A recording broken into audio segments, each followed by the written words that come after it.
Buenas tardes, bienvenidos a Los Caminos de la Vida. Hoy nos acompaña Julio Aro, bienvenido. Muchas gracias. Un héroe corriente, ya van a ver por qué. Julio, me gustaría que me contaras dónde naciste. Soy de Mercedes, provincia de Buenos Aires. Está a 100 kilómetros de capital. Tengo la mitad del corazón mercedino y la otra mitad del corazón marplatense. ¿Cómo fue tu infancia? Fue la de un chico común, con una familia muy humilde, pero con un corazón muy grande, porque si había un pan y había 10 compañeros, se partía ese pan en 10 pedacitos. Feliz, muy feliz, rodeado de amigos, de mi familia, con muchas ilusiones y muchos los juegos que hoy no lo podemos hacer, juegos de la calle permanentemente. De Mercedes nos permitía jugar al fútbol en la vereda de mi casa o enfrente en el galponcito, así que fue muy linda. Década del 70, inicio de los 80. Así es. ¿Ahí hiciste tus estudios primarios y secundarios? Estudié en la escuela primaria en la número 7, en la escuela secundaria la hice en el colegio industrial, así que soy técnico electromecánico y después terminé estudiando profesor de educación física. Pero sí, hice todos los estudios en Mercedes hasta que llegó la famosa ir al servicio militar. Por eso soy clase un poquitito más vieja, soy clase 61, porque tuve que pedir prórroga por los estudios. Servicio militar que en ese momento era obligatorio. Servicio militar obligatorio, donde cada uno de nosotros en el colegio, en el aula, escuchábamos ese famoso Lotería Nacional, donde te decían el número de documento, la terminación de los últimos 3 números y el número que te tocaba.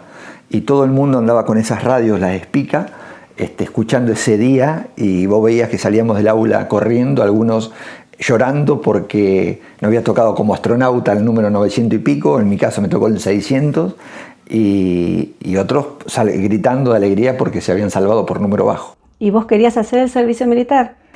La verdad que uno en esa época no podías elegir si querías o no querías hacerlo. Esa época era obligatorio. Era obligatorio, pero ¿tu deseo cuál era? No, seguir estudiando. Por eso estudiaba en el colegio industrial, seguir haciendo actividades fuera del servicio militar. ¿Y qué te tocó hacer? Me tocó ir como soldado, estuve en un regimiento, mi casa paterna sigue estando a 6 cuadras del cuartel. Yo con el regimiento tenía una buena relación porque había cancha de pelota paleta donde iba a jugar ahí de chico, y me tocó como soldado. Estaba en una sala de armas, pero después tenía muy buena habilidad para escribir con todos los dedos en esas máquinas Remington viejas, y me vieron cómo escribía y me llevaron como furriel dentro de la compañía comando. Eso era el año 1981. 81. ¿Estuviste un año haciendo el servicio militar? No, en el regimiento, servicio militar obligatorio, y siempre hay 3 bajas. Una baja en diciembre, una baja en enero, una baja en marzo, a medida que se vayan reincorporando los soldados. Ese año hubo una baja especial. Después de esa primera baja, en noviembre, en diciembre hubo una baja para muy poquitos soldados, que éramos aquellos que de bajo sustento económico, que tenías que salir a trabajar para poder ayudar a tu familia. Me tocó hacer, por suerte, en esa baja especial irme, donde con un compañero nos abrazamos en la puerta del regimiento y dijimos, nunca más acá. Y la verdad que no lo pudimos cumplir. ¿Y a qué te dedicabas a partir de ahí? ¿Cuál era tu proyecto? Siempre era terminar el estudio. Y llega el 2 de abril del 82. Sí. ¿Dónde te encuentras? ¿Vos te acordás exactamente? Sí. Inolvidable. Son fechas que uno tiene grabado. Yo trabajé a 2 cuadras de mi casa, hay un bar muy famoso que estaba abierto las 24 horas, un bar donde todo el mundo iba, el famoso Bar Pepe.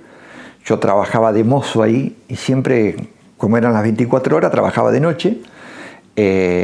Estaba trabajando y cuando me fui a mi casa a dormir, al otro día me despierta mi mamá con unos mates y me cuenta que Argentina había recuperado las islas por las noticias que escuchó, pero lo tomamos como una noticia, no, jamás pensamos que íbamos a ser parte de ese acontecimiento histórico. Me fui a trabajar como siempre, pero al tercer día, al segundo día, al 3 de abril, estando trabajando ya de mozo, empezaron a venir en ese bar, que era el único bar que estaba abierto del pueblo, compañeros míos de Lobos, de Luján, de Chivilcoy, de Navarro, que son todos los pueblos cercanos a Mercedes, compañeros que se habían ido en la primera baja y en la baja que yo me había ido. Y había mesas y me acerqué a atenderlo y digo, ¿qué hacen acá? Me dice, ¿cómo? ¿A vos no te llegó? ¿Llegarme qué? Dice, nosotros nos tenemos que volver a presentar, ¿vos no? Digo, no tengo nada. Entonces no me animé a ir a mi casa y un amigo que estaba ahí, que es amigo de mi mamá, de mi familia, dice, yo voy. Y al ratito viene y dice, sí, dice, te llegó la carta, la tiene tu mamá.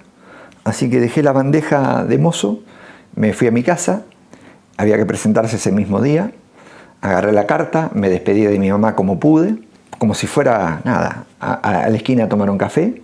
Te retenían, te sacaban nuevamente el DNI, pues ya nos habían dado firmadito que habíamos cumplido con el servicio militar, y todos esos que éramos de Mercedes nos dejaron esa noche ir a nuestros hogares a dormir ahí, y sí presentarnos el otro día a las 6 de la mañana a Diana. Así que volví a mi casa, me fui a dormir,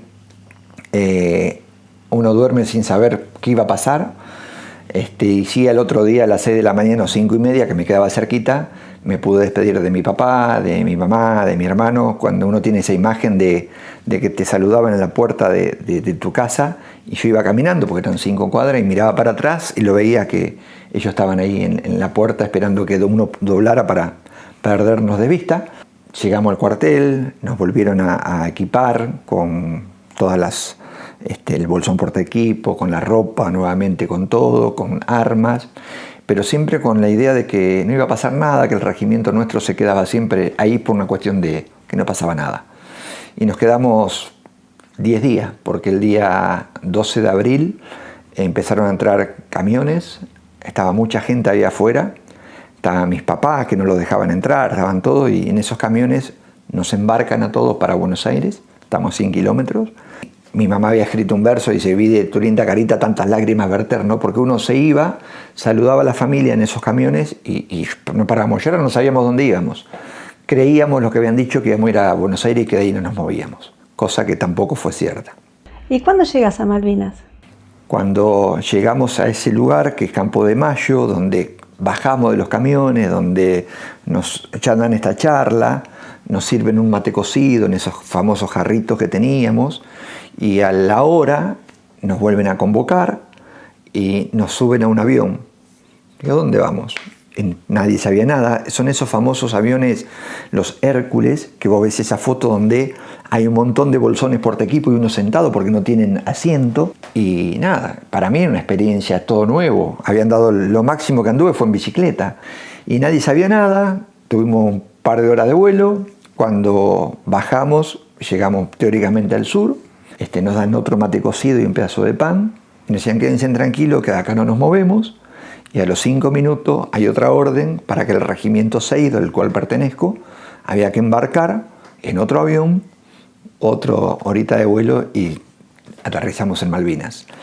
La sorpresa fue decir, Malvinas, sabíamos del mapa que era lo chiquitito que estaba ahí abajo y que era nuestra, lo único que sabíamos. Y si yo te pregunto en este momento, ¿qué recordás de ese instante? ¿Qué te pasó por la cabeza, por el corazón, por el alma, cuando abrieron la puerta y vos bajaste por primera vez esas tierras?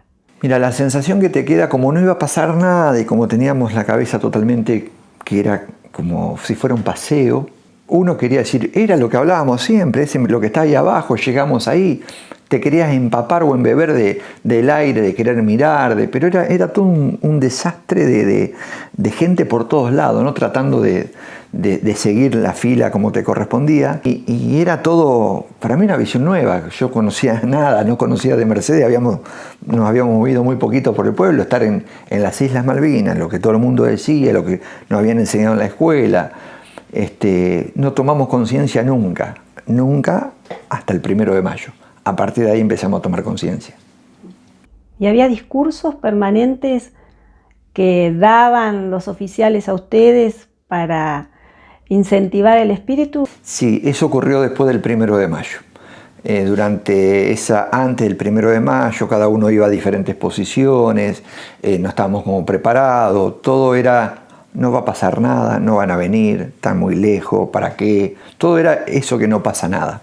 Hasta que el 1 de mayo, el bautismo de fuego de la Fuerza Aérea y el bautismo de fuego del GADA, donde recibimos los primeros bombardeos, donde también se derriban los primeros aviones ingleses, y decís, a la pucha, ¿dónde estamos? Uno empieza a tomar conciencia de todo eso. El 1 de mayo fue un día muy difícil, porque aparte, uno cuenta esto, vimos un avión, hay una palabra que se llama alerta roja, que eso implica, cuando lo recibían nuestros compañeros, que vos te tenías que meter adentro del pozo, porque era bombardeo de avión enemigo. Entonces nosotros, en vez de meternos dentro del pozo, salimos porque queríamos ver qué era. Y vimos un avión que venía todo averiado y decimos que le tiramos nosotros también hasta con el casco, porque venía muy bajito. Y vimos que el avión cae, que el piloto se eyecta. Vimos algo que la verdad nos abrazamos como si Maradona hubiera hecho un gol. Y dijimos, esto es una pavada, esto es re fácil.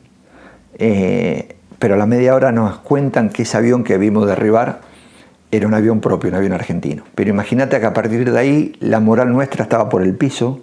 ¿Cómo un avión argentino? ¿Cómo no nos dimos cuenta? ¿Por qué pasó lo que pasó?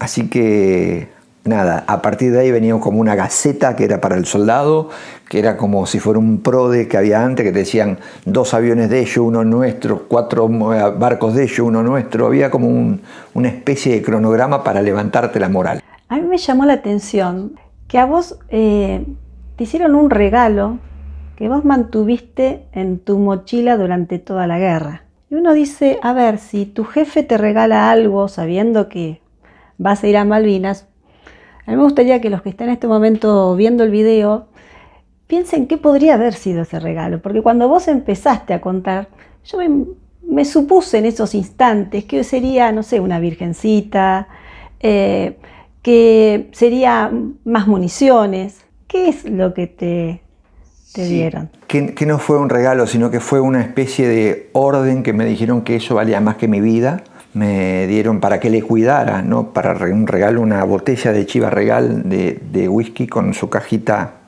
plateada, y que me la dieron para que yo la llevara en mi bolsón portaequipo y dice, soldado, con esto vamos a celebrar. Y la verdad que la tuve durante todo el conflicto escondida hasta la botella, y era mi jefe, se la tenía que cuidar en su momento. Y la verdad que no se la cuidamos nada, porque el último día, cuando después termina todo y tenemos que volver a la rendición, a esa botella me acordé dónde la habíamos puesto, y con mis 3 compañeros fuimos, la destapamos y nos la tomamos. ¿Cuál fue la última imagen que tenés de Malvinas? Hay muchas imágenes, pero el último día es el peor de todos. El último día es esa impotencia, esa bronca, esa lágrima que sale no sé de dónde, pero desde lo más profundo de tu alma, de saber que después de tanto tiempo, donde recibe mi compañero una orden dentro del pozo, que teníamos que salir. Cuando queremos empezar a salir del pozo, cae una bomba, la última bomba que cae en Puerto Argentino, el 14 de junio, Aguilar y Ochoa, que eran otros 2 suboficiales que estaban a 5 metros nuestro, ellos salieron antes del pozo. Esa bomba que explota los mata, y a nosotros esa misma onda expansiva nos tira para atrás del pozo. Nos quedamos en un rinconcito ahí como pudimos, porque no sabían que lo habían matado Aguilar y Ochoa, hasta que en un momento determinado, compañeros que se venían replegando nos abren la tapa del pozo y dicen, hay que irse, vámonos, vámonos, vámonos. Salimos de ahí como aturdidos, vimos a Aguilar y Ochoa muertos, y empezamos a correr para el lado de donde estaba el hospital, y corríamos por la ciudad, que estábamos en la última casita, y mirábamos para atrás y veía humo, fuego, y esa sensación horrible de correr arriba de una cinta, de sentir que no avanzás y estás en el mismo lugar y no avanzás, y corres y estás en el mismo lugar. Entonces no parábamos de llorar, corriendo hasta llegar por fin al hospital, donde sabíamos que había gente, y entramos y te encontrás con el hospital vacío, no había nadie.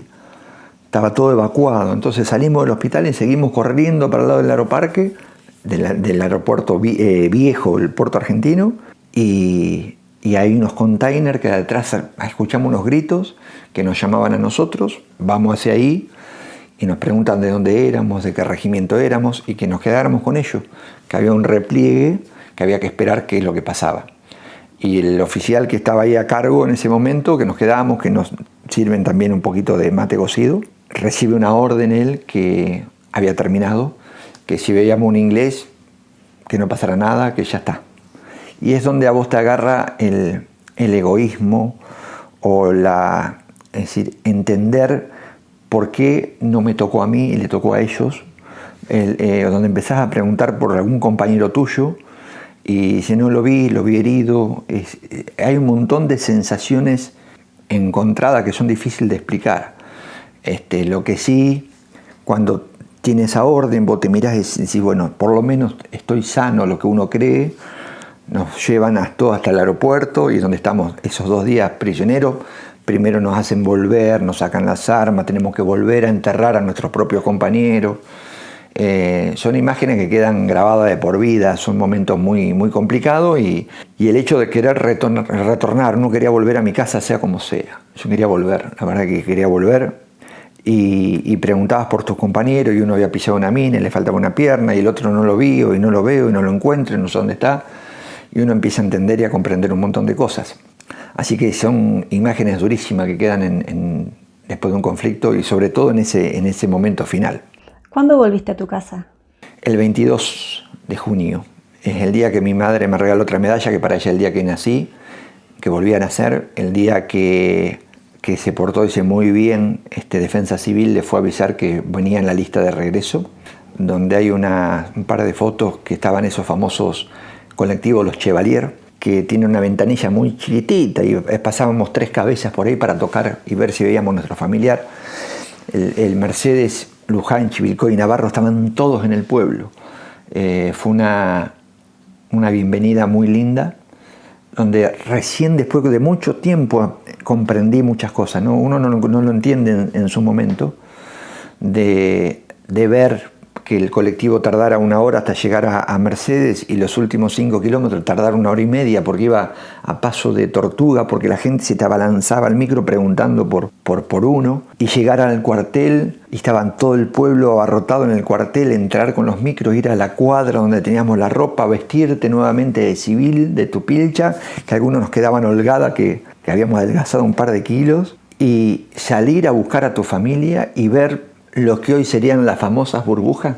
En ese momento eran diferentes grupos familiares y vos veías y eran todo un llanto, porque llegué al grupo de mi familia, de todo, y nos abrazamos y llorábamos todos, y miraba para el costado y había otro grupo que se abrazaba y lloraba, pero después entendí que uno de los grupos que se abrazaba y lloraba era porque su hijo no había retornado. Ahí comprendí un montón de cosas, pero con el tiempo.